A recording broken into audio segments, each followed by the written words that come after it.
Hello everyone, assalamu alaikum. Welcome back to my channel and welcome back to my another mini vlog. So hope you all are doing great. After a long time today I am going to share my another Ramzan vlog. So let's start the video. তো আজকে আমরা আমাদের অ্যাপার্টমেন্টের সবাইকে ইফতার দিব, এই জন্য সকাল থেকে বাসায় রান্না বান্নার কাজ শুরু হয়ে গিয়েছে অ্যান্ড আমি ব্লগটাও শুরু করেছি রান্না বান্না দিয়েই। সো এখানে মাংস ম্যারিনেট করে নেওয়া হচ্ছে। মাংস ম্যারিনেট করতে ইউজ করেছি ফার্ম ফ্রেশের টক দই, রাঁধুনি মাংস মশলা, তেজপাতা, জিরের গুঁড়ো, হলুদের গুঁড়ো, মরিচের গুঁড়ো, আদা রসুন বাটা এবং স্বাদ মতো লবং এবং শেষে দিয়ে দিয়েছি পেঁয়াজ বেরেস্তা। এগুলো দিয়ে ভালো করে মাংসটাকে ম্যারিনেট করে রেখে দিতে হবে কিছুক্ষণের জন্য। এন্ড হ্যাঁ, আনফরচুনেটলি আমি কিন্তু ব্লগের শুরুতে বলতে ভুলে গিয়েছি যে এখানে কিন্তু তেহারি রান্না করা হচ্ছে। সো এখন আলুগুলোকে ভেজে নিচ্ছি। আলুগুলো ভেজে নেওয়া হয়ে গেলে সেদ্ধ ডিমগুলোকে ভেজে নিব।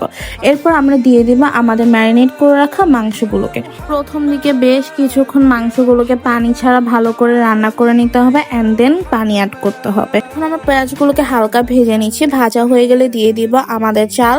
এখানে প্রায় আমরা 1.5 কেজির মতো চাল ইউজ করেছি। টোটাল 2টো ডিশে এখানে রান্না করা হবে, একটা সবার জন্য আর একটা আমাদের বাসার জন্য।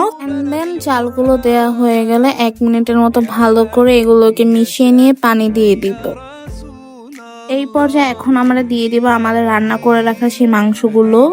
এই রেসিপি ফলো করে যদি আপনি তেহারি বানাতে চান তাহলে আপনার হাতের কাছে থাকা স্বল্প কিছু উপকরণ দিয়ে আপনি খুব সহজে মজাদার তেহারি রেসিপি বানিয়ে ফেলতে পারবেন। প্রত্যেকটা বাসাতেই কিন্তু প্রত্যেকটা ডিশ বা খাবার রান্না করার নিজস্ব একটা পদ্ধতি বা নিয়ম আছে।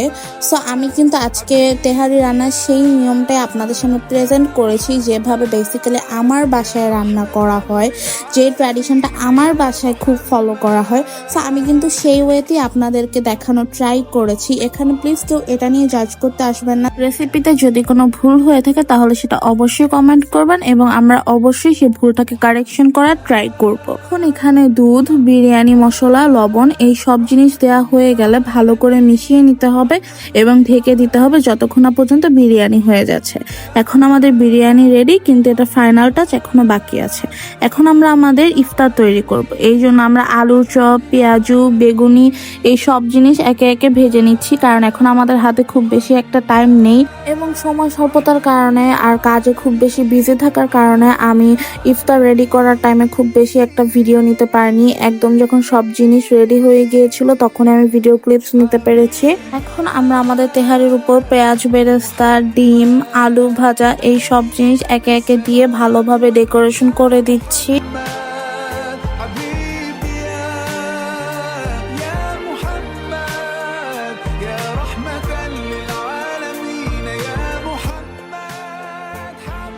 এখন আমাদের ইফতারের সব রান্না বান্না শেষ, ইফতার পুরো রেডি হয়ে গিয়েছে। অ্যাকচুয়ালি ওই টাইমটাতে খুব রাশ থাকার কারণে আমি ভালো করে ভিডিওর কোনো ক্লিপস নিতে পারিনি, ভিডিওগুলো আমার মন মতো হয়নি। সো আজকে এতটুকু ছিল আমার ব্লগ। ভালো লেগে থাকলে অবশ্যই আমার চ্যানেলে সাবস্ক্রাইব, আমার পেজে ফলো অ্যান্ড লাইক শেয়ার করে দিবেন। Thanks for watching my blog.